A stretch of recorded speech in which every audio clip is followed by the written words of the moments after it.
គុំនិយាយថាសម្រាប់មិនសំខាន់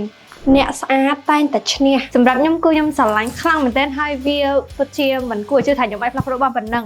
ការពិតតាមនុស្សស្រីយើងតែខ្វះខាតអាបន្តិចនៅលើមុខហ្នឹងណាចង់ធ្វើអីចង់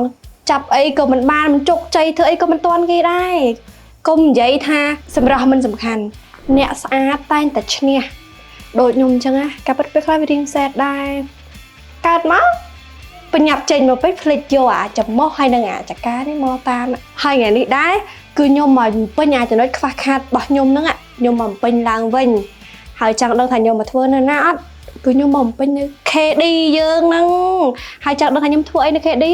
ខ្ញុំធ្វើនេះអាចចំោះនេះហើយនឹងអាចការ stir ហ្នឹងអញ្ចឹងណាចង់ដឹងថាខ្ញុំប្រែប្រួលឲ្យទៅជានារីស្រស់ស្អាតប៉ុណ្ណាចាំមើលនៅវីដេអូក្រោយទាំងអស់គ្នាតែអ្នកគ្នា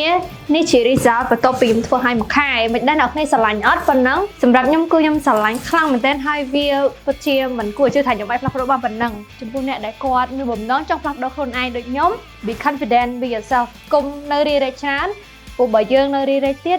អីក៏អាចធ្វើបានដែរអញ្ចឹងមកផ្លាស់ប្ដូរខ្លួនឯងហើយជឿជាក់លើខ្លួនឯងហើយបើអត់ដឹងថាផ្លាស់ប្ដូរនៅណាទេអាចមករកនៅ KD បានសម្រាប់ខ្ញុំគឺខ្ញុំទុកចិត្ត result នៅ KD ខ្លាំងមែនតើ